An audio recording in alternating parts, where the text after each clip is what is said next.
Hello and welcome. I'm your host, William Lou. This is the Reaction Podcast presented by Betway for all your sports gambling needs. Please hit the QR code below and go with friends of the program. Betway. Raptors lose tonight 112 to 101 in Minnesota. Second night of a back-to-back. All things considered, like actually a pretty decent fight. The Raptors had a very sloppy start. It looked like the game was going to kind of go off the rails, tons of turnovers, but Raptors actually rallied a little bit, even cut it down to single digits. We're back in that territory. We didn't quite get a Matt Devlin.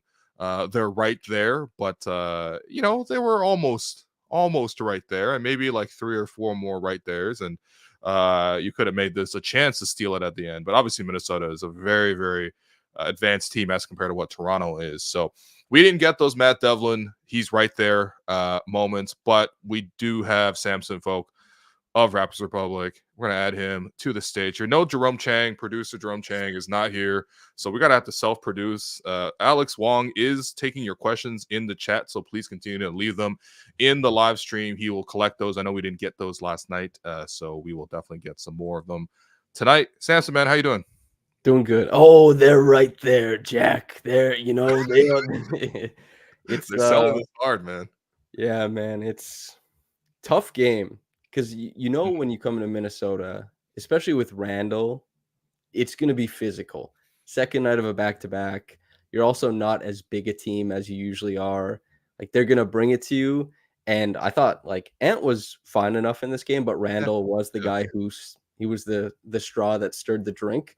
And yeah, it was physical. And Scottie was kept out of the paint for a long time. And the Raptors really struggled to get anywhere. And they were rescued repeatedly by Grady sprinting to spots and making crazy shots. And, hell of a game from Ochai. That's his Raptors. I guess his high with the Raptors, his team high. Grady sets 25 points. I mean, they get beat pretty handily, but I mean, what else are you looking for in this game? Okay.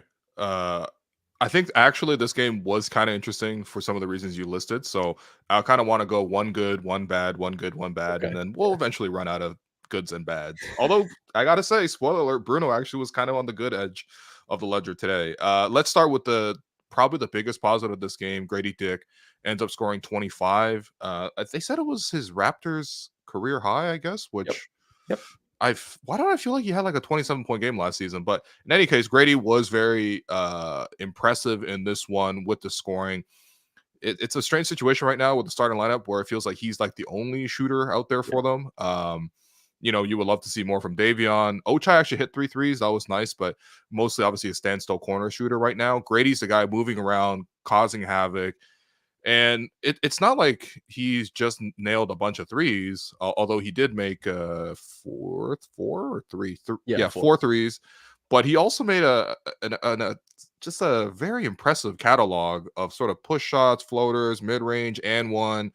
Even a post fadeaway at one point, which I never thought I'd see from Grady. You're big on Grady and how much he's able to score just off of his touch and his feel. And I think this is actually, as soon as I started seeing this, I'm like, oh yeah, I forgot to invite Samson on the pod. And I hit you. I'm like, hey man, it's a good time to bring you on because you are obviously someone who's really supported Grady. What did you see from him today?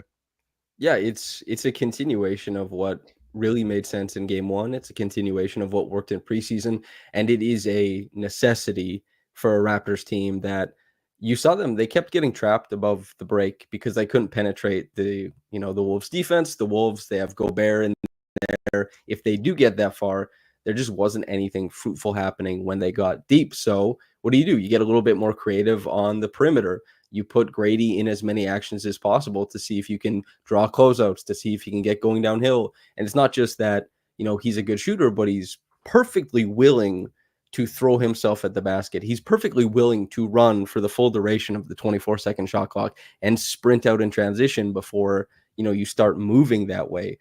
Obviously the shot came around in a big way this game, 4 of 9 from downtown. Not every 3 was easy either. Mm-hmm. Difficult shots, difficult looks. It's going to go back and forth with him a little bit, but that willingness to put shots up, that's where we see this really benefits this Raptors team. It keeps them afloat. It buoys them. And this, I mean, I've been talking about it for a long time, but his ability to always choose okay, I'm attacking the top foot. He identifies it really well in closeouts. He's so under control. The English and like the finesse he has at the rim. He's a very impressive scorer. I think you had a tweet about it that like it's just the vast array of what he's able to do. He's very impressive. It's I don't know how much more I can say outside of that. No, I mean, listen, you've been sort of day one with Grady. I think even before the draft, I think that's the guy that you would. I think he's probably mocked to go a little bit higher. It seemed like Orlando, for example, could like have very much used a guy like Grady. Obviously, they chose to go in a different direction with that, but yeah, I mean, the one thing. So I went back and watched like all of Grady's preseason attempts, and I felt like all of his shots, unless they were catch and shoot from three, were like attacking closeouts and then using either one or usually two dribbles. And I Mhm. always felt like, this specific number of using the two, he seems really right now like able to get to the spots that he wants to get to. There's like a foresight to sort of how he's going about it. And then of course you put on top of that the touch, but it seems like a plan. Like he's not just like Yep. making it up as he goes along. Like he has the vision to sort of see the spots that he wants to get to. And like, I don't know. I mean, again, like you look back at this game and whatever, Raptors obviously didn't have enough firepower to go against Minnesota, especially, offensively, not only in terms of just shot making, but just even handling the ball. Like Minnesota has so much length. They were bigger across the board. But Grady somehow continuously found space. And there was even an inventiveness because there's like Yep. 3 shots that he made today here that I've never seen him actually make in a game before. He's so good. Like that you brought up the two dribble. That's such a great insight is that first dribble, so you're not traveling because a lot of it is out of the triple Mhm. threat. And Yep. then he's usually using a throw ahead dribble to an open spot of the court that he perceives that he's comfortable because he's so good shooting on the move that he's like, I'll throw the ball there. He proprioception, the scout term, Nice. the ability to recognize where your body is in space. Mhm. He'll get to that spot before other people and he'll rise up. It's just very good identification of his spots. You see a lot of like Davion Mitchell has trouble with that. DJ Yep. Carton has trouble with that. Scott even has trouble with that sometimes, right? But with Grady, he's like he identifies what he wants to do. And if he's getting pushed sideways, it's the throw ahead dribble for the fading jumper. If he's going downhill, like pump, throw it ahead, he's long enough and big enough that he can get to the rim and he can finish with a vast array of packages. So yeah, the two dribble stuff is awesome. I'm excited to see what it looks like as he puts on more weight, as he gets to like, Mhm. operate as more of a creator. Maybe it's second side stuff, but for now it's just like put up shots, enjoy yourself. Yeah, no, I mean, especially like right now with no IQ, no Yeah. RJ, like that's like 30 field goal attempts, maybe 30 to 40 field goal attempts that are not available Mhm. in the lineup. Like somebody needs to fill in, and the Raptors very much need to get up 3-point volume. If we're looking at bigger trends too, maybe this will just be the bad, I guess, because we did the good. Grady was awesome. The bad is just, I mean, obviously this is a function of the Raptors' injuries to a big extent here to start the season, but like I've been watching a ton of other basketball as well. First week of basketball coming Yeah. back, it's just like I'm just watching basketball like all day. Like, what was I watching earlier today? Clippers Nuggets. That was a really good game. By the way, Norm Powell, 37 points, man. He Dude. was killer, man. But I'm watching the other games and I'm just like, okay, every team is getting up like a requisite 43s if they're playing like a healthy, modern style of basketball, quote unquote. And it just feels like the Raptors are not able to get up even enough attempts to like mathematically be in the game. Yeah. So you can grind out wins like you did against Philadelphia. But even here today, it felt like Minnesota, for example, in the first half, had like Dante hit a late clock three, Ant made some difficult threes, McDaniels hit a three to start the third quarter. And I'm like, oh my God, like you're just not going to be able to recover based on the math. So are you concerned, I guess, 3 games in of like, yo, Raptors outside of Grady just don't get threes up? For the guys who are healthy, like, yeah, it's a huge problem. Do Mhm. I have concern going forward? Like, Emmanuel should be getting like 8 at least, right? Sure. And RJ is going to take some. We'll see. Kelly should take some. Jacoby. I mean, these guys will. All their shooters got injured, you know, Yeah. and on their shooting. Well, I guess RJ's technically wasn't on the shooting arm, but the thing that, and I don't want to give Davion too much, gruff about it, but like that's why Davion, it's like, yeah, the defense has been nice and the Mhm. assist numbers go up, but like there's no threat to Yeah. him on ball. Yeah. Zero. And it really affects the offense, and guys helping off of him really affects the offense. The biggest difference here is like there's some teams that have bigs like Jakob Poeltl. There's some guys like Ochai is the last couple games put shots up. You're gonna shoot, but the Raptors, their point guard position, the point guard position just doesn't shoot the basketball. That's gonna hamstring you no matter what.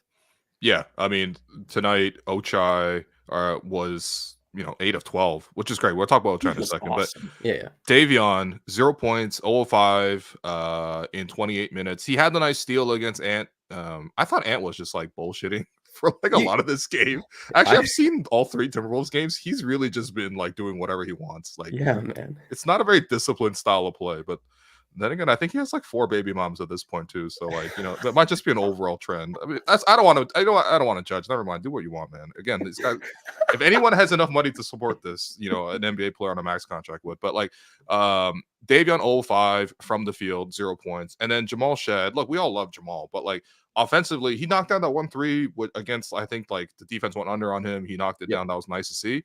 But generally speaking, I just thought that like he wasn't providing enough offensively either. Typically, he does a good job of getting into the paint and then quickly getting off the ball and then allowing that sort of momentum to either carry it into like a wide open catch and shoot 3 or someone drives, whatever. But yeah, it was just like very startling how little offense the Raptors got. I don't think they scored a single pick and roll either, it felt like. Not that they run that many, but yeah, I mean, I guess IQ is the guy who's supposed to do this for us, but it would be nice if his backups provided even just like a modicum of offense. And are you concerned about Davion? Like, is this a concern for you? Like, would you rather play Shed when IQ comes back? So I'll say this: I think Shed has been better than Davion, and Yeah, what made sense to me, like before the season, when we all did. I'm sure you take a cursory glance at what guys have done previously, and you've seen Davion. You've watched Kings games, right? And so you look at the stats, and it's like, well, Davion was really quite good when he got to play next to De'Aaron Fox and Domantas Sabonis, because those guys handled the creation load, and Davion was just like a demon on defense. But outside of that, if Davion is relied upon to create shots for his other teammates or for himself, it's really tough. And I really like Davion for the Raptors because, I'm sure you like to do. Jalen McDaniels is out the door. You get a second-round pick, 2 of them. Sasha Vezenkov's floating money, whatever, great. But Davion makes so much sense if Grady's having like a tough one. If Ochai's having a tough one in that 5th starter role with Emmanuel who can create, RJ who can create, Scottie who can create, Jakob who's finishing, like that would make sense as a lineup in fits and starts. But now he's just being asked to do way too much. He can't create a lick. I know he has 8 assists, but I just don't think that's representative. Yeah, I think I mentioned this in previous episodes, but there's like a thin line between like you're a serviceable 5th starter to like you just don't do anything offensively. Yeah. And like you can hide, like you can hide, like but at the same time, it's just like an example of this to go to the good would be like Ochai. Like Ochai last season was, I thought, below that like 5th starter line of just like you're not providing anything. You're just kind of like hiding to get by. And Ochai tonight, it's not just because he went 8 of 12 for 19 points, although like that is a Raptor high. I honestly, I don't even know what his career high is. I'm gonna 34 or 36. 34. He had like, whoa, what happened? I watched it right when he got traded because I feel like that's a good way to try and identify how a player succeeds. You look at their career high and be like, okay, is there a smidgen of anything? There was like nothing besides cuts, transition, and threes. And so there was no creation. Usually if a guy gets a career high, you see like a little wiggle, a little whatever. Ochai had none of it. Is no frills, just straight helping out, getting buckets. And in this game, I mean, it was very similar. He was great. He was great. And, I think, first off, I got to go look up his 34-point game because basically what you're describing is the Corey Brewer 51-point game. Yeah. Or whatever the Corey Brewer 50 ball was, which was like at least 9 breakout layups. Ochai, I think, has actually surpassed that. In terms of just like he actually is making an impact out there. I love how aggressive he is, going into contact. It feels like the more that it's working, the more his confidence is building too. But you saw him today finish through contact. He finished around, or I guess into and then around Rudy Gobert, which is exactly what you're supposed to do. Take it into the body of the shot blocker and then, I guess stretch your way around Rudy Gobert, who was dominant tonight. Very annoyingly, I must say. I hate seeing this man dominate, but he was awesome. He's been a lightning bolt in transition in the limited chances that Toronto got to break today. I thought Ochai was able to do on that front. And then the corner threes is just whatever. Like I think that Darko already gave the quote that like, you don't want Ochai to only look at the 3-point attempts because he does other things too. But he's kind of doing a little bit of both. And I want to float by you a super optimistic vision for Ochai, if I may. Norman Powell 2.0, a little bit, maybe like up the higher upper end. I know Norm had 37 today and literally beat Jokic, who had a career high 7 threes. I watched that in great detail as I cooked mapo tofu for dinner. But like seriously, Ochai making a bit of like I don't know, like is there even a little Norm for you? So Norm kind of has that Grady thing, where he's so good at attacking closeouts, and I don't think Ochai has the same thing. No, and there's no one's closing out that hard on him yet either. And there was right before Norm got traded to from the Raptors to the Blazers, he was a 90. I know that's that season was crazy. Like a lot of things happened in the 10th season, for sure. But he was 96th percentile scoring in pick and roll that year with the Raptors. Norm shot like 40% on high volume just year over year. He just scores. He's just like, I score 20 points per game. You give me money, I score 20 points per game. That would be so crazy. And Norm was good at defense for like 2 seasons and then he quit. So I don't know if that's like the comp. But I mean, if Ochai became like Norm on offense, this is the best end scenario. This is pitching best end. He is going to be so happy with the amount of money he's paid because he's going to get like $45 million if he does that. I would love that. And you know what? Why not? He was such a great shooter why not? He was such a great shooter at the college level. Let's go. I'm talking right. Yeah, exactly. He was such a great shooter at the college level. Maybe it comes back. It's good to believe in things.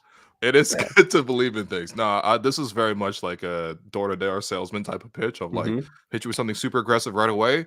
And then I'm going to try to get your email and your credit card as quickly as possible because I don't even fully believe in this. But I do think that like the athleticism and the aggression just on cuts off of in transition, I think that's starting to actually be a thing for Ochai, which is really nice to see. And then I think the big difference, obviously, is like Norm was just like way more natural score. Like even in college, is a natural scorer. Ochai was pretty good in college himself too, national champion. But like, even when you watch his college highlight reels, like half of them are like baseline cuts for alley oops. Seems like Kansas got a ton of mileage off of those. So like, I don't fully believe in this either, to be clear. But I do like a little bit of that like 6'4" athlete.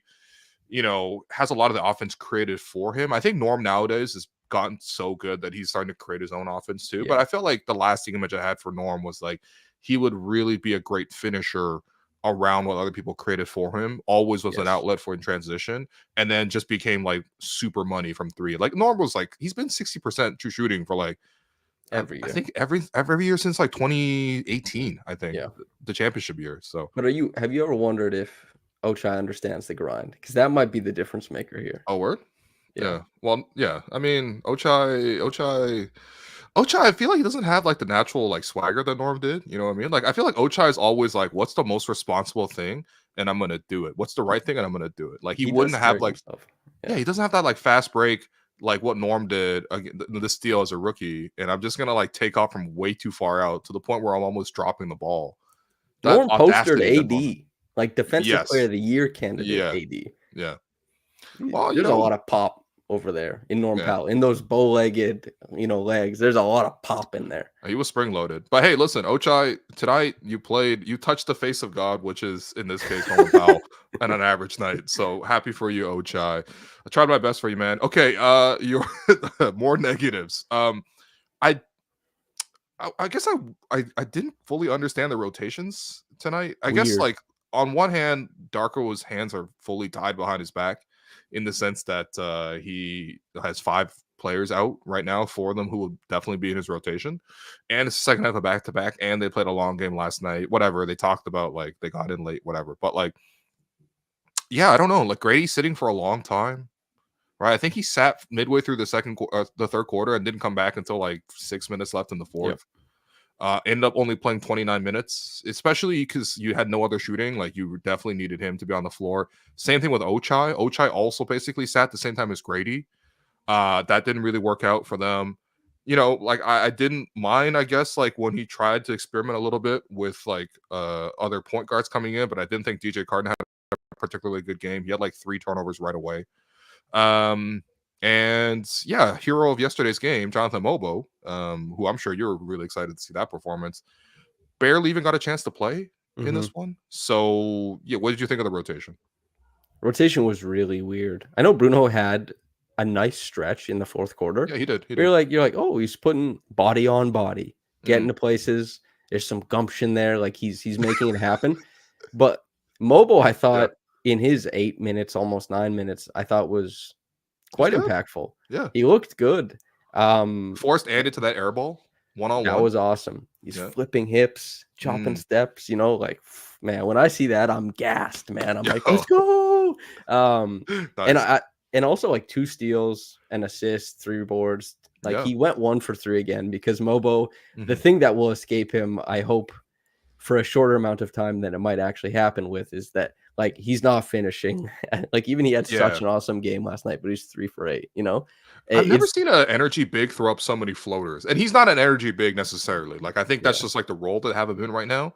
But when you think of energy bigs, like when you think of like, I don't know, he gets compared to like Precious or Kenneth Reed, other guys that Messiah has drafted or coveted, whatever. But like those guys never try to throw up floaters. They're like dunking on you and probably not getting there half the time. But Mobo is just kind of like, I'm in the lane. Here's a lefty floater, and I'm like, what?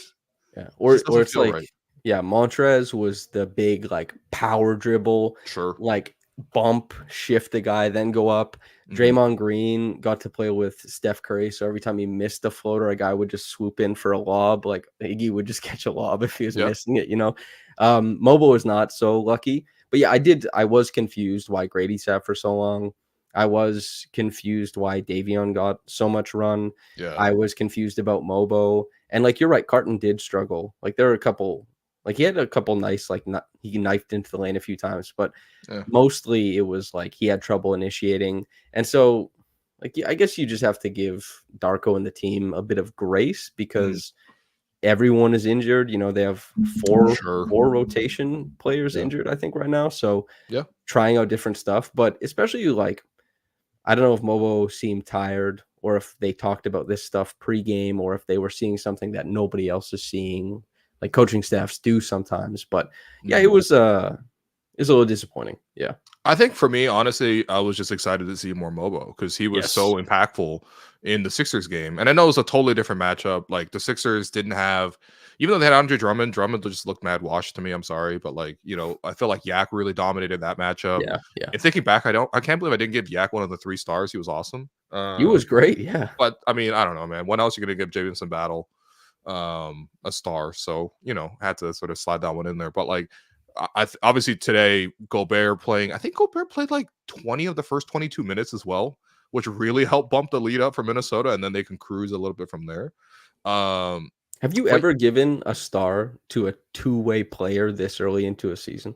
I don't think so, no. Because we, you and I have both had the pleasure of covering the Raptors largely when they've been very successful, which has been great for our careers. I mean, like, let's be honest, we've been covering the Pistons this whole time. Like, I don't think either. I mean, we'd probably be doing the same thing, but just, maybe under different circumstances with smaller audiences. But like, I do think that like, the matchup was different, but I would have loved to see more Mobile. I love that play where he stripped Randle and then he threw like a bounce pass. He pushed it like 1 or 2 dribbles, and then he threw a little bounce pass to DJ Carden. That was nice. The next one, in terms of, I guess this is like borrowing a page from you. Like, is this like, I don't know if it's as good, but like, what did you think of Scottie's performance today? Because I felt like it was kind of up and down.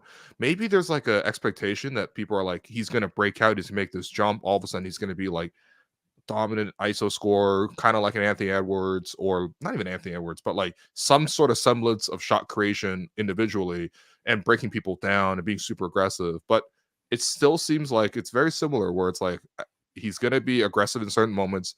He's pretty good at a lot of things. He's not that good at certain things. He might look very passive at times. And then at the end of the game, you look at it and he actually, like, Scottie finished with 20 points, 8 rebounds, 6 assists, a steal, 9 of 19. Like, not terrible. The 6 turnovers is high, but whatever. Everyone was turning over for the Raptors today. Like, did Scott even have a good game for you? Yeah, I'll add a caveat because this happened at the start of his second season when everybody was kind of like on his case. There's a bunch of the rumors about work ethic and all that kind of stuff. Yeah. Seemed to me at that season his ankle was bothering him. If you remember that as well. Yeah, I remember. And Scottie is a guy who, to my eye, plays through injury quite often. Now, and he looks. I don't know what happened with his knee, but he took a big shot on it last night and just played through it. And remember when he was on the ground for like 15 seconds, just kind of like got up, limped around, hit his free throws, then kept limping around. There's a possibility that's going on, and I say all of that to say I thought this was a really bad game. Like, I get it, he had 20 points, 8 boards, 6 assists, but like a lot of those points were just like runouts.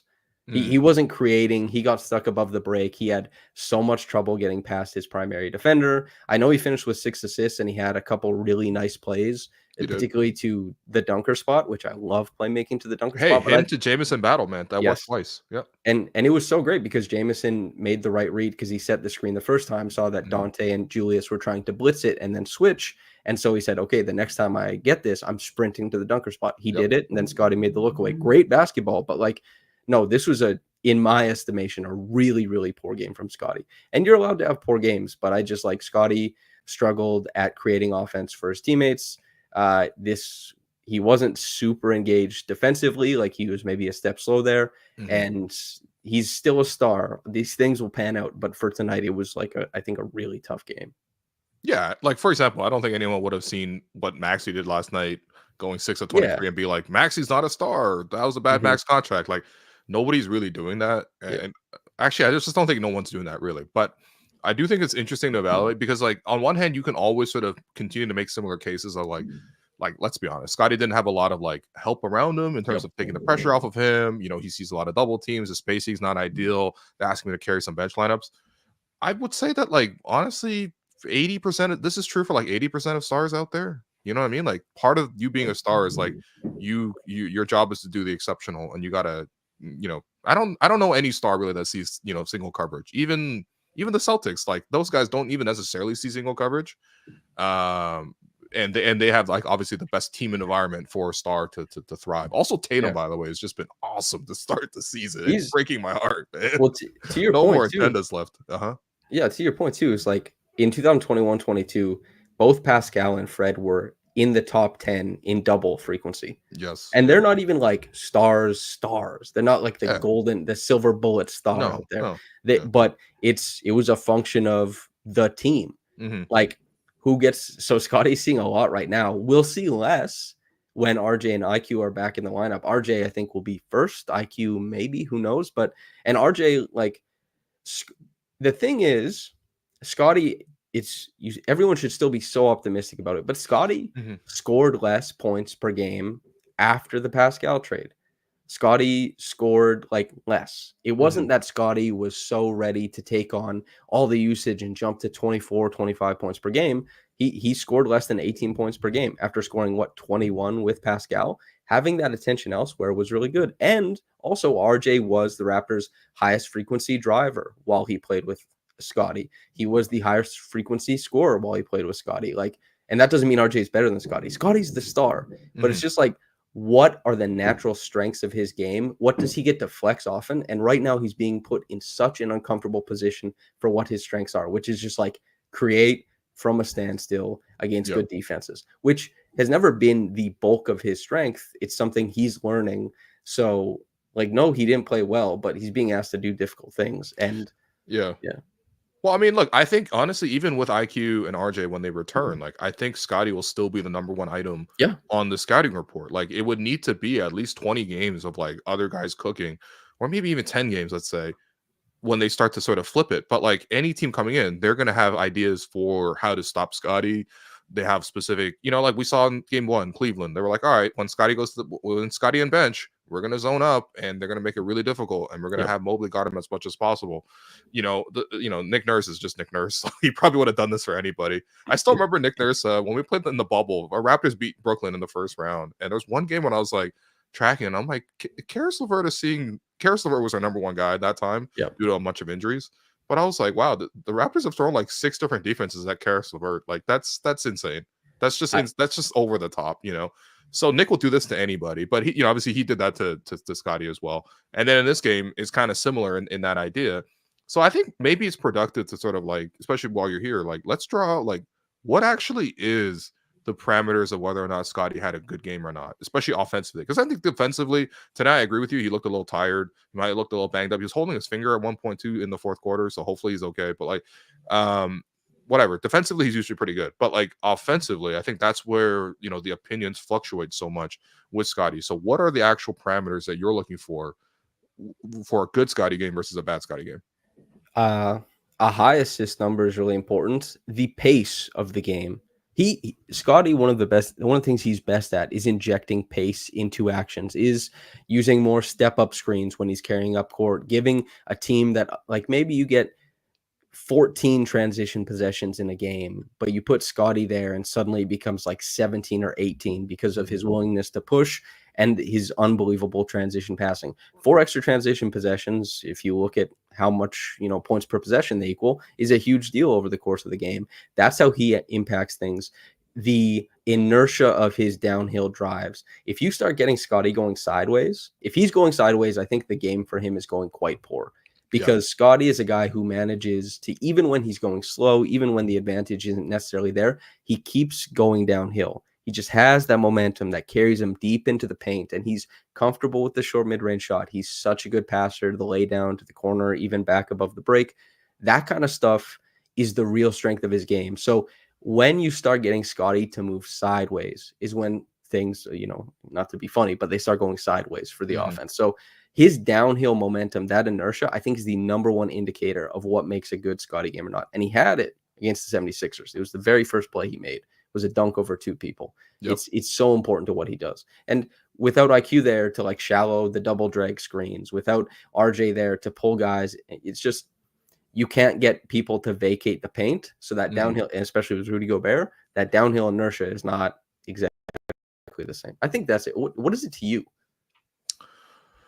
I think that's a really good point. Like, yeah, I mean, he certainly needs to find, I don't know. It's like, is there still hope for you, I guess? Because for me, like every offseason, I'm like, okay, maybe this offseason where like, you know, Scottie starts to develop sort of the scoring moves or like the handle or the quickness or whatever it is to like be able to sort of, I guess, avoid going as much sideways. And even if he does go sideways, like lots of players are still okay going sideways. It typically means if you're going sideways, you're probably going to have to get to a jumper, get some separation for that, like improving the skill aspects of that. Like for me, I'm still holding out hope. And I guess a little bit of me is disappointed every summer when it's like it comes back and that sort of scoring idea doesn't necessarily exist. Like, for example, to draw a comparison to someone here in Toronto, like I thought Pascal actually got pretty good at just like, okay, you know what? Like I probably get pushed sideways a lot. There's probably like somebody helping at the rim. I'm going to develop a back to the basket game and the turnaround jumper and, you know, find little ways to draw fouls. Scottie's not a very good foul drawer, for example. Only 2 free throws in this game today. I think for me, the bigger thing I keep watching for this is just like the moments where is he letting the emotions sort of take him out of the game or take him sideways from the game? And I guess that's sort of more like, you know, I guess that's not, it's more abstract in the sense that like, it's not, you know, you can't see into it, but I think the behaviors, especially in basketball, like you end up seeing it pretty clearly. You know, it's not that easy to mask. And I don't think Scottie's a guy who like hides his emotions. He's pretty expressive. So I think for him, like there's games where I just feel like he just doesn't want to, or he gets a little bit more discouraged. And that might have been more okay in previous seasons because there were other stars to sort of take on more bulk. Right now, there's nobody. Everyone's at full capacity, if not beyond that. Grady is taking every shot that he possibly can. Ochai is taking every shot that he possibly can. So if he does step back from the task, you know, like it's just not going to go well. Like I'm basically comparing him to like Frodo with the ring. You know, once in a while on the React Pod, I just appear like Galadriel, and I'm just like, hey, listen, if it's not you, like the fate of the world is done, buddy. Who's the Samwise? Does he have his Samwise? I can't carry the ring, but I can carry you. You know who's the Samwise? Darko Rajakovic. So, by the way, true. I've been tracking. I've been tracking Darko. Okay, I've started a sheet. Just a Google sheet that is just tracking his challenges season. Okay. Oh, tonight's was bad, man. He's 0 for 3 on challenges. And I Yeah. do have to issue a bit of an apology because there was a previous, I think after the home opener, I discussed like he tried to challenge a play. It was actually Grady. He got hit by Donovan Mitchell. They didn't call it, whatever, called out of bounds. He tried to review it. The referees actually stopped the game and then decided to go back to him and was like, hey, this is actually not a reviewable play. So you're just gonna get charged the timeout, which like I was like, wow, how do you not know the rules? I actually a big shout out to listener to the program, Khalid. Khalid actually or Khalid wrote in and was like, actually the challenge rules were amended this year, where on and out of bounds they can actually evaluate sort of the short sequence that leads to that out of bounds. And for example, if I think the play that they linked was like McDaniels is driving baseline and Kyrie slaps his arm, that's not called, but McDaniels, as a result of that slap, the ball goes out on him and it's Dallas's ball. If they review that, they can actually retroactively give that foul to Kyrie and give free throws if needed, whatever. The thing is, I thought it was interesting because the ball was awarded to Toronto on that play with Grady. So ultimately, I don't think you can review a play that was actually favored for you. But in any case, like that was interesting. But anyway, the Darko challenge thing. So this is the second time now where Darko has issued a challenge specifically to try to back up Scottie. The first one was in game 1 against Cleveland. I think Scottie clearly fouled him there too. I think it was Karis LeVert going for a reverse layup, unsuccessful. And then today, Scottie reached over. I mean, he was a little bit late. It wasn't a bad thing to reach. It was also less than 2 minutes left in the game. Darko hadn't used it yet. They're down like 8. So it's like, if you actually get the possession reversed, all of a sudden you get a huge chance. But like, those were both bricks. And I would have to say I guess against Philadelphia, he challenged an out of bounds call, which was also unsuccessful. So Darko was actually 0 for 3. And but he also did take that extra tech where like Scottie yelled at somebody for the referee for something. And then Darko immediately was like, bang, I'm gonna get a tech for you too. Classic Samwise Gamgee behavior. I'll just say that much. Also, I got to go to Hobbiton, like the set in New Zealand. Sure. I don't know how grinders are built in that environment because the Hobbits are grinders, but like it doesn't convey grinder. Like you would expect them to be more like NIMBY than like a grinder, Okay. But that was kind of Bilbo became NIMBY after. Anyway, I don't want to, but yeah, Darko is like a staunch defender of Scottie Barnes. Yes. Like so much so that he might have like a Twitter account where he like argues in the replies,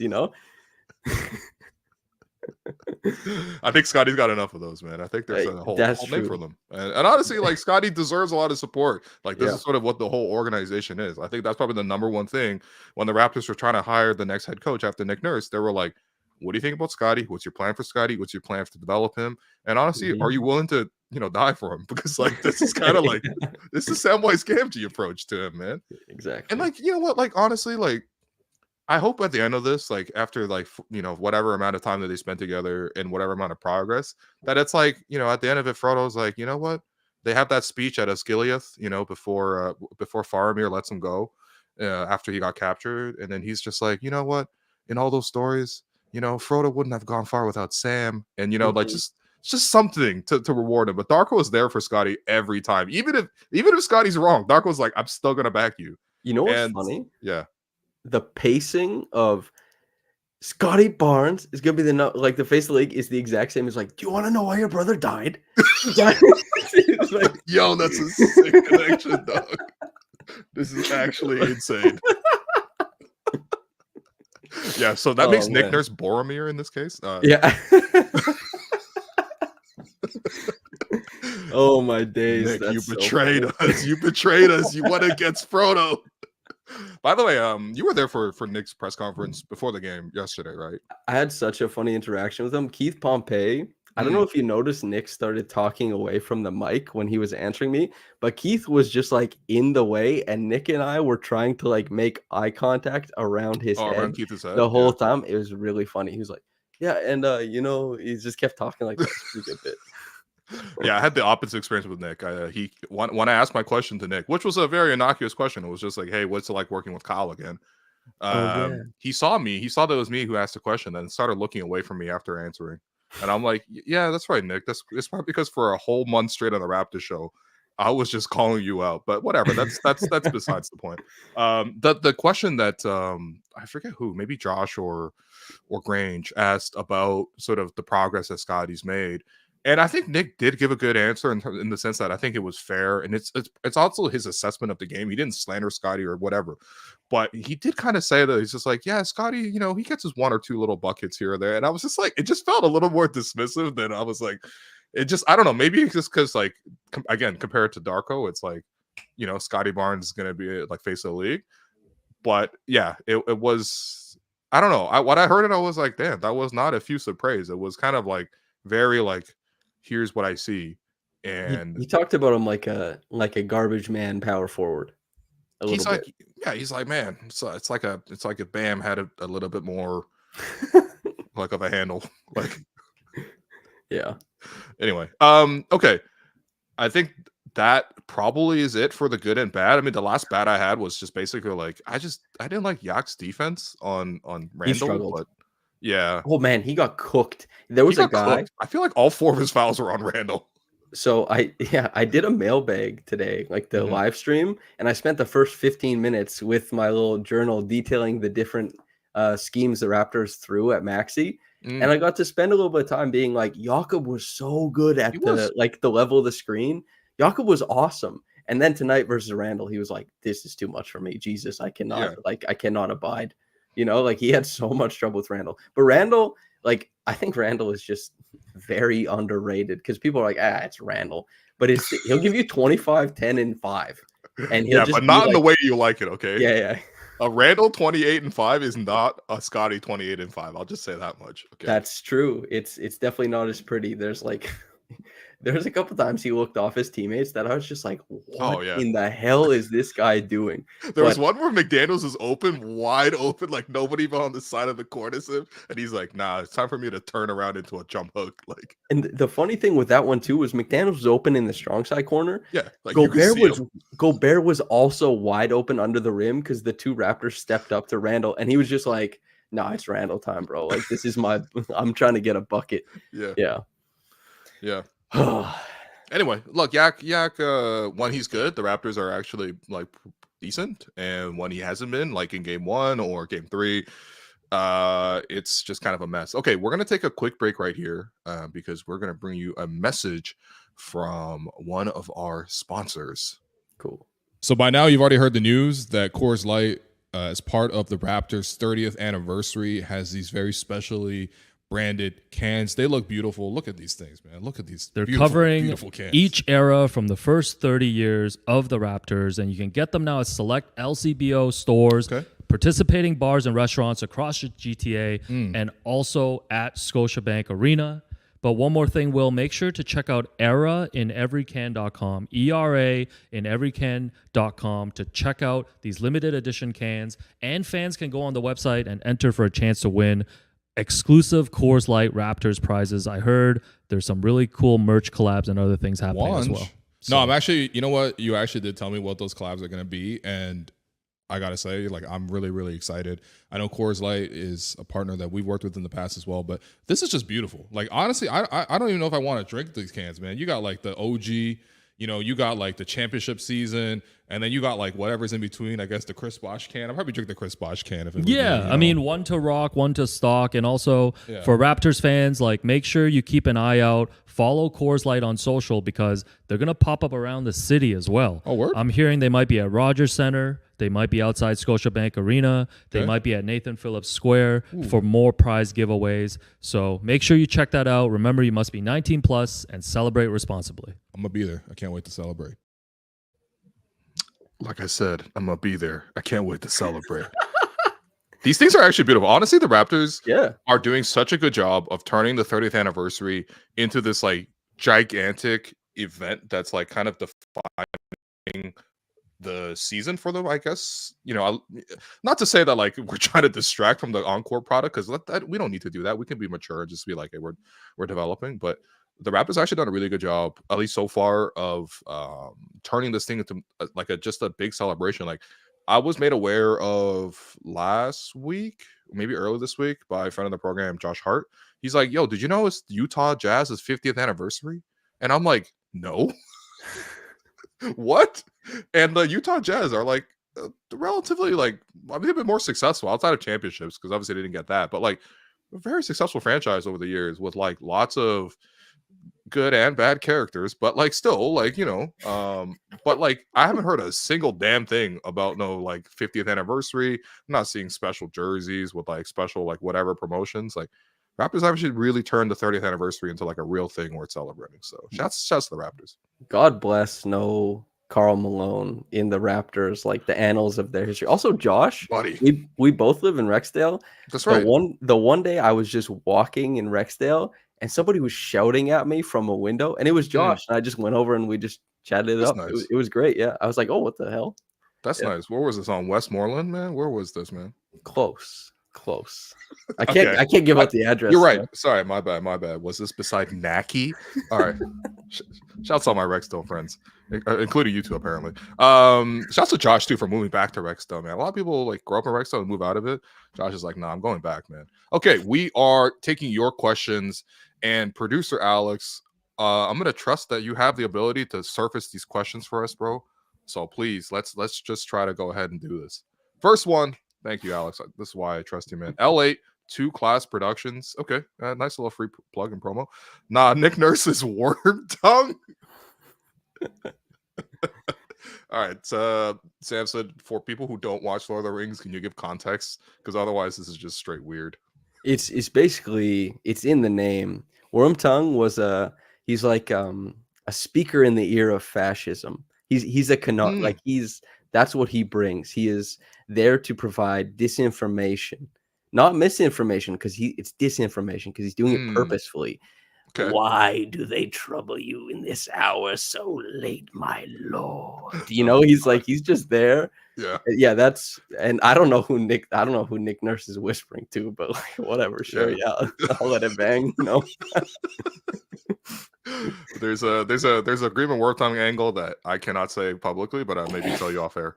No, I know. Yeah, you might know where I'm going. Let's move on, man, because that's too dangerous here. Coco Zafri, thank you, Alex, for putting the next question up. How do we look energy and effort wise once we get RJ back? Seems potentially promising if I'm not being unreasonably optimistic. Yeah, I mean, energy, effort, I think.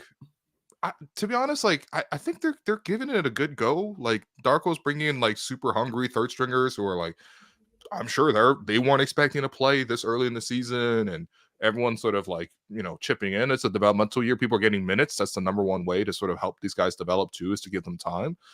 But yeah, I don't know. Like I said in preseason, like I feel like we're deeper than I anticipated the Raptors being this season, with Grady making, a sizable leap in his development. Ochai, I'm just choosing to believe that this is like somewhat real. Like I don't need 2024 Norman Powell dropping 37 points, but I think that like if you can get to like 2016, 2017 Norm, like up and down, but like still a positive player, like, that would be a positive thing. Jamal feels like a guy. Jamison Battle feels like a guy, like honestly, when guys come back, like some of these guys probably won't even play. Like it's not a guarantee that Jamal's in the rotation once IQ comes back, or like Jamison Battle's in the rotation once RJ comes back. But it's nice to know that at least like we're not falling back on just absolute nothing, kind of like last season. It's been really fun. Like a good reminder is when you go to the rookie leaderboards and you just see there's Raptors up there, and they're like their second rounders. Their first round pick isn't even playing. As you said, it looks like there are guys. The Raptors found one guy in like 3 years, and he's caught up in a RICO case, dog. Like it's really nice. It's really nice to have it in a way that like you can hope and dream on some guys that you can look and be like, yeah, this is good stuff coming from them. And like, sure, they're down 24. Sure, they're down 30, but they battle back. And is it all real? Is there, a tracker of low leverage and high leverage points? Certainly there is. But what else can you look for? I mean, they've been injured as hell. They've been grinding. It's like, I would rather, quite frankly, that Jonathan Mobo and Jamal Shed and Jamison Battle kind of like pop off and see what they're doing than have Kelly Olynyk score 13 points and have 4 assists. Like, This seems better. It gives you something to think about. And it also, there's nothing more important for decision making than like data, a whole bunch of data. And the Raptors, they're a data team. They're probably looking at it. They get to be more informed when this kind of stuff happens. So, you know, Yeah, I mean, I think this is why I got so excited after yesterday's game. Not because like they beat the Sixers, who quite frankly played like terribly. Eric Gordon was trying to dunk, like, yo, like let's chill out, man. But like, it was the fact that like it gave you this look of like maybe the Raptors actually did hit on some of these players that they sort of taken here, and how much, especially if you want to, when you get into the rebuild, you just don't want to be stuck in the rebuild perpetually over and over again, hoping for the next savior. Like that's how you become Detroit, for example. You need to have drafts where like you have. First off, you have an organizational identity so that you kind of already have an idea of sort of which players you would fit well, but also for like guys not just to come in and out, cycle in and out. Like the process kind of went through this thing too, where it's just like lots of guys were prospects, they got extra picks, they took them in, they didn't really do anything with them. Next round. And it's just like eventually it gives you the point of like this whole thing is kind of purposeless, So like I was like, okay, the Raptors. I really believe in Jamal as a guy. Although honestly, some sloppy passes of late, Jamal. But like Jamison, like maybe there's a guy there. Mobo, I think there's enough skills there in a really great body that like probably has to be a guy as well. And the more time you get with this, the more clarity you have. But if the Raptors came out of this draft with like 3 playable players, that's actually a huge win for just this season alone. Because obviously the wins won't be necessarily on the court. Okay, next question, Caleb. What do you think Ochai's minutes look like with a full roster, or is it too early to tell? What do you think? Yeah, I think Ochai. I mean, with certain games, if the Raptors were interested in being competitive, you probably could make the case that he could start over Grady. Just to simplify some of their defensive matchups, because there's going to be quite a few games this year where it's RJ and Grady sitting opposite of a very good scorer. Yep. And they're going to be like, damn, this is maybe a little tough to navigate. And Ochai would simplify a lot of that stuff, but I think Ochai can operate in like 6th, 7th man capacity on this team. He succeeded in a couple different contexts already. He's succeeded in different lineups, which is different than last season. As you've mentioned, like being tethered to Kelly. He's no longer tethered to Kelly, and he's still finding his way. I think he's been adaptable. I think he's been like very efficient. I think he's been proficient. I think that his defense can be a plus on ball. His ability to cut off ball, finish at the rim. He's made every goddamn layup for like the past 3 weeks, which is awesome. And you hit corner threes. There's a route 2 minutes for him on not just the Raptors, but like teams around the league, which is what players want to be able to do. So he deserves like a huge pat on the back for what he's been able to do so far. I just hope the ball keeps rolling for him.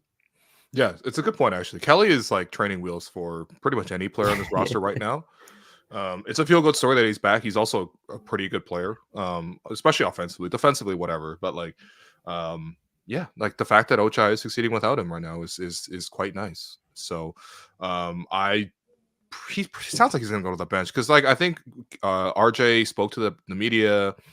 By the way, RJ was listed as questionable today, but it was, I guess, also pump fake. By the way, speaking of pump fakes, there's that play where Scottie caught it deep under the basket with Gobert on him, and he like did the Dwayne Wade practicing up fakes. Like he did like 6 up fakes, and then he's like, "All right, I'll just finally shoot this." I actually made it too. Yeah. I would too if Gobert was on me. I like it's hard to meet the moment there, He literally threw like so many up fakes. Gobert was like, "Wait, what are you doing?" And he's like, "I've confused you, bang." But yeah, I mean, I think with that interview with RJ, like he talked about it, he's like, I'm gonna do whatever the team needs from me. Like it seems like whatever role they give me, like I'm gonna play it kind of thing. And I think reading between the lines, it's kind of like they probably asked him to like, okay, in addition to scoring, we're gonna need you to defend. And that's something that Darko's talked about as well. Just like I want him to be as eager about playing defense as he is to score, which is good. Having said that though, RJ is also like definitely the guy who's impacting the paint, especially off the dribble, out of all the guys on the team, and you're going to need him a lot on that front. But I'm actually very much looking forward to seeing RJ come back. I think it'll just change a lot. It'll take a lot of pressure off of Scottie as well, and just make the team look a lot better offensively where they've really struggled.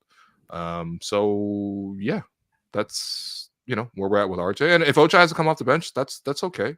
That's okay. It just depends on sort of like how these guys do. I also think there's gonna be enough injuries where people are gonna cycle in and out. People are gonna get their chances, man. I think Ochai is really gonna get a good chances here. Next question. This one from Randy River Phoenix. Okay. Dick and Battle Duo should be called the sword fight. Not bad.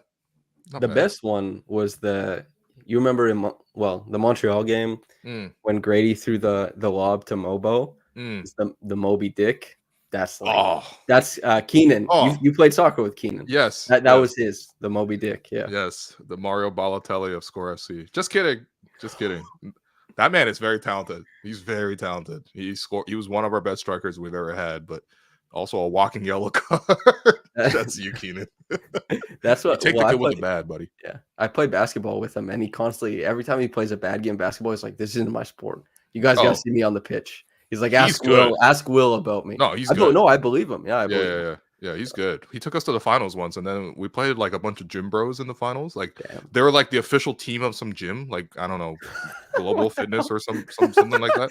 And it was like literally all gym bros, and then they brought like 18 different other gym bros to sit in the stands and support. And then like it was like veering towards like Keenan was gonna fight these guys, and I'm like, all right, as a teammate, I'm gonna fight with you, but like, can we just not fight people in pickup soccer, like basically? The Cobras, like from dodgeball. I mean that plus like a lot of like actual male aggro energy. Oh God, yeah. with their like girlfriends next to them, so they were like trying very hard to be extra, which is quite annoying. I'm not gonna lie to you. Next one, Raptor fan, Will and Samson, what are you dressing up as for Halloween? Well, I mean, this is kind of like the weekend for Halloween parties. Like, I'm sure most people are. If you're gonna do some Halloween stuff, like you're probably doing it right now. This is 11:30 right now on Saturday. But I don't know, Samson, are you a big Halloween guy? The last time I dressed up for Halloween, it was as a town celebrity. The town I grew up in, there was a guy who ended up on Tosh.0 because he had his foot amputated, and for some reason, the hospital let him keep the foot, and he started making YouTube videos with his own foot. And that was the last. That was the last thing I dressed up as. I was 17. Well, you haven't dressed up since you were what? No, I'm not. Like, don't you go to? Are you a party person? Do you like to go to like? I'm not like a party person. Maybe like a house party.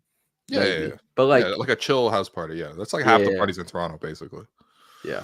But no, like a Halloween party. No, I haven't really gone. Yeah, I don't put a lot of effort into my Halloween costumes. Like for university, I might have been like a scientist like 3 years in a row just by taking my lab coat and putting it on and my lab goggles and being like, "Oh, look at me, I'm a scientist." How awesome would it have been if I was like, I don't do Halloween, that's celebrating the devil. Like if I came out of like left field. Okay, AJ Griffin, let's just relax for a second. Okay. Not dressing up as Beyonce or something. 1 year I dressed as Jake Peralta from Brooklyn Nine-Nine, which is quite funny. It's basically just actually there wasn't a very elaborate outfit, to be honest. He didn't really have this very specific one. I think I was just really into Brooklyn Nine-Nine in like 2013. Recently I have like a Mewtwo onesie, so I'll just put that on. And I do live in a house in like a neighborhood, so there's like lots of trick-or-treating happening with kids, which is mad adorable. And yeah, I just slap on my little Mewtwo onesie, go out there with the candy bowl, hand out some candies to kids. It's actually mad adorable. And I have to say, the kids do know who Mewtwo is, which is nice, because the last thing you want to do is put on a costume and the kids being like, "I don't know what this is, man. This is sus," and then like just walk away from you, because teenagers can be quite rude, but teenagers respect Mewtwo. Hell yeah. Well, they saw Detective Pikachu and the Stephen A. Smith clip. Yeah, sure. Stephen A. Smith is just everywhere, by the way, man. This guy popping up on CNN. He's like dunking on Sean Hannity. I'm like, what? Okay. I guess. Yeah. The cat is out of the bag, man. We're in quite a state. Is there a context that I feel like Stephen A. wouldn't be able to thrive in, or like at least like is there an on-camera setting that Stephen A. can't do? Because like this man's also on General Hospital as well. Yeah, he can do whatever he wants on camera. Now I kind of want to see like a food show with Stephen A. You know what I mean? Like Oh, he'd be good. But that's the thing is like, with celebrity, and not to get too big on this, but celebrities, you can kind of do whatever. Sure. Everyone, it all gets centralized to one person. And then rather than have a bunch of people do a bunch of different things, everyone's like, let's just have the one famous person do everything.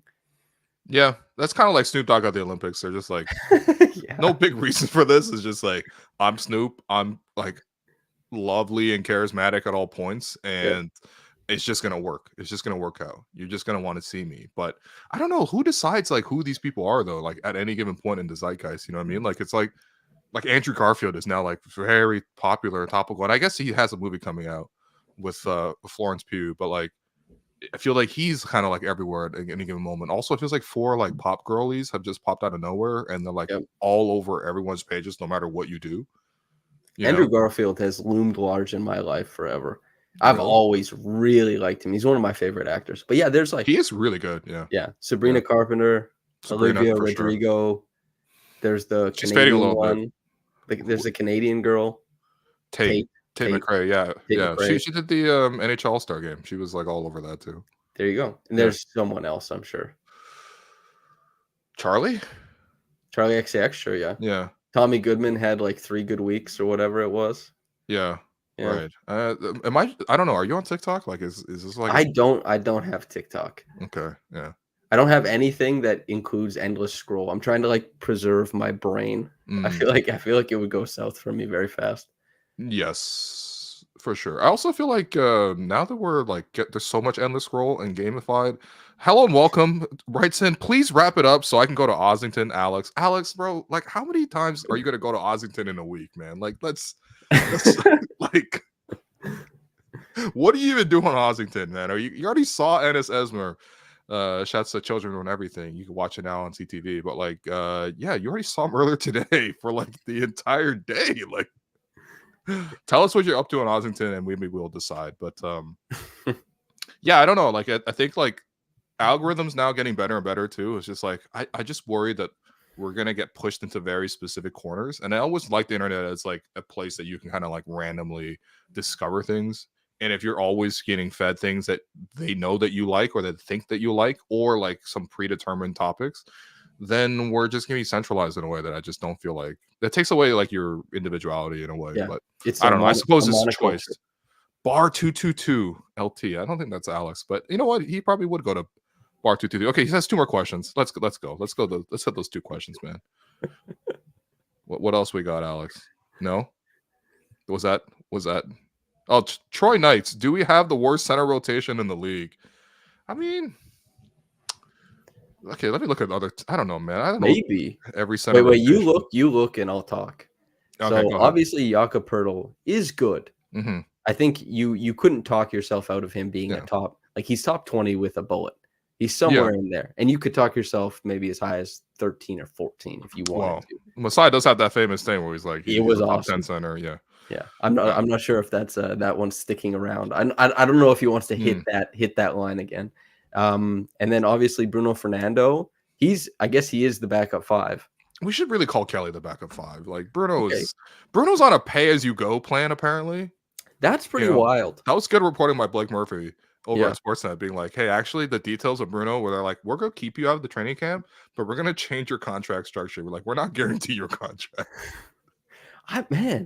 That's pretty wild to me. Pay as you go is like, I mean, it's not like I wouldn't say NBA players are part of the gig economy, but like as far as it goes, like, sorry, Bruno, I'm happy for you, man. Every day you work is another whatever, but like still.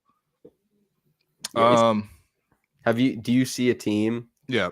Is like Mike Richards, Hornets, something like that? I feel like we have a better center rotation than Brooklyn. Mm-hmm. Claxton and Jalen Wilson.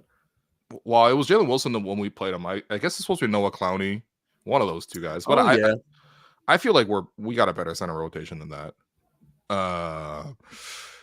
We have a better center rotation than New Orleans. They just have their Yves Missi, and I don't even know who their backup center is.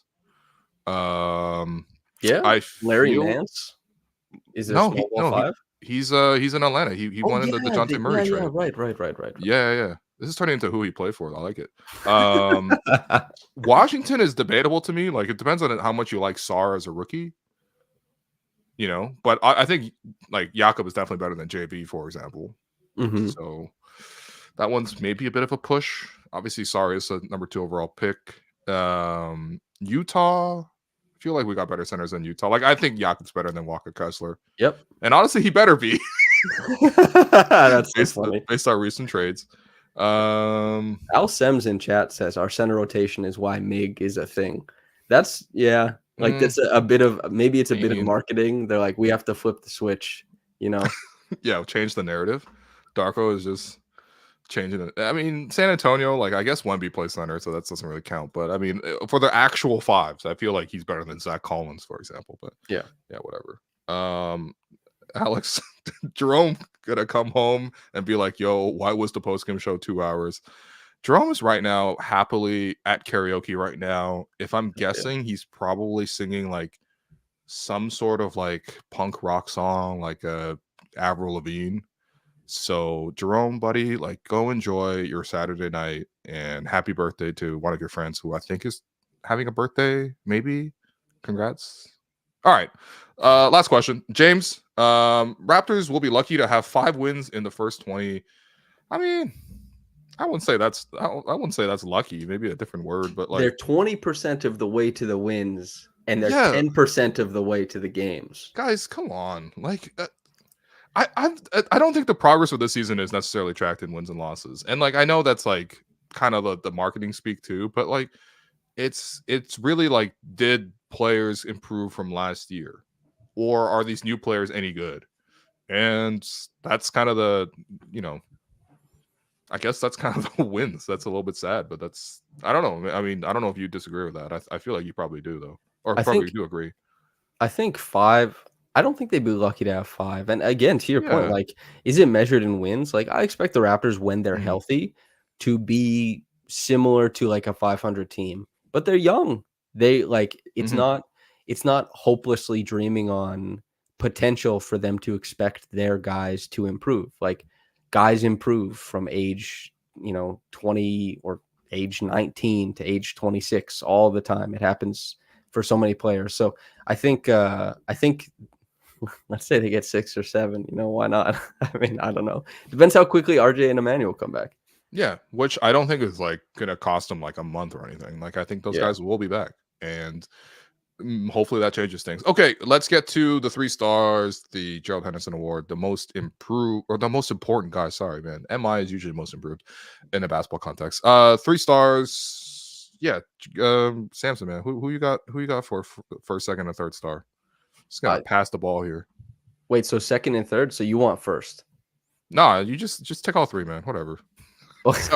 Sorry. I'm like Scottie at some points in the third quarter. I'm just like, man, I'm tired. I don't really want to do this. It's not really going well for me. Just here you go, Yak. Here, go one-on-one against Jared Allen for me.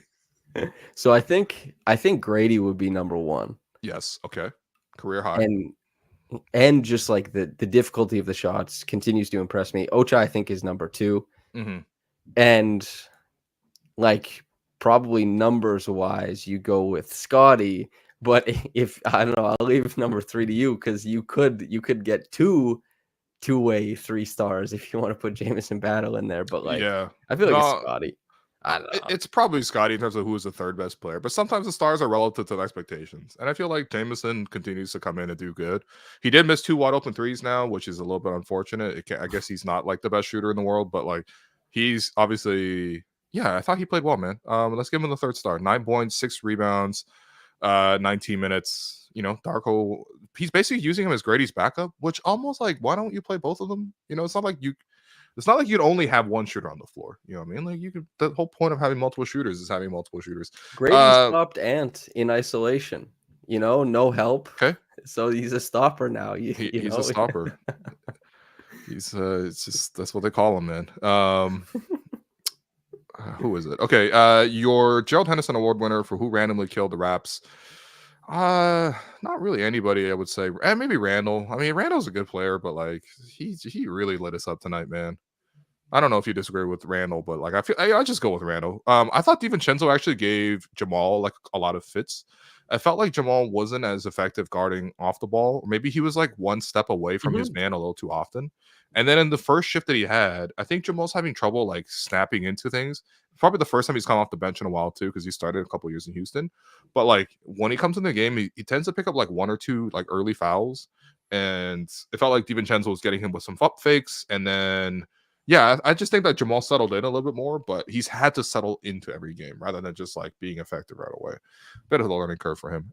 Your most important guy, this kind of is defensive player of the game, but also at the same time, we don't give it to the opponents. And it could also kind of just be anybody. So, Samson, do you have a guy that's been important to you, I guess, tangentially or even related to this game? I'll give it to Boucher. Boucher? Okay. He rebounded like hell, man. He didn't hit the threes. He didn't do everything he set out to do in this game. He got 2 for 8 from the floor, but like he provides a service as a backline defender. It wasn't as good tonight as it was last night, but yeah, there was a part of the game where he was just closing out defensive possessions. Like I can't remember who voted for Andre Drummond as defensive player of the year, but in 2019, they cited like he's got a lot of defensive rebounds. I'm using the same flawed motivation for Chris Boucher here. Wow. I mean, yeah, sure. Why not? Yeah. Chris can get it. I just didn't feel like most of the other guys were like, I don't know. This wasn't necessarily a great defensive game for the Raptors, just in general. So yeah, there was nobody that necessarily stood out. And then I think the other game I gave it to like Dan Tolzman. I'm like, you cooked with this draft, Dan. Here you go. Most important guy. I don't even have in me to shout out random Raptors front office. He had a plaid jacket last night. He did. Yeah, Dan got that glasses jacket combo going. You know what I mean? Like, he got like a professorial vibe. And, why not, man? Because Bobby and Masai are going to take all of the attention in general. So thanks, everyone, for listening. Samson, you put out some great work recently. What should people be checking from you? Just if you go to my Twitter, I think everything gets posted there. Or Raptors Republic. That should be good. That's plenty. I just thank you for listening to an hour and 12 minutes of you and I doing Lord of the Rings memes. Listen, we've got Lord of the Rings angle. We got a Pokemon angle. Like if the Raps suck, like we can still make content. So thanks for listening. The chemistry's coming around. Hey, listen, that's what of this. I guess that's the theme of the season. We got to look at these silver linings, man. Guess what? Raptors lose, but Will and Samson have chemistry. All right. Thanks, everyone, for listening to the Hello and Welcome podcast. Big shouts to producer Alex Wong and Jerome Chang. And we'll be back with you next week. This has been the Hello and Welcome podcast presented by Betway.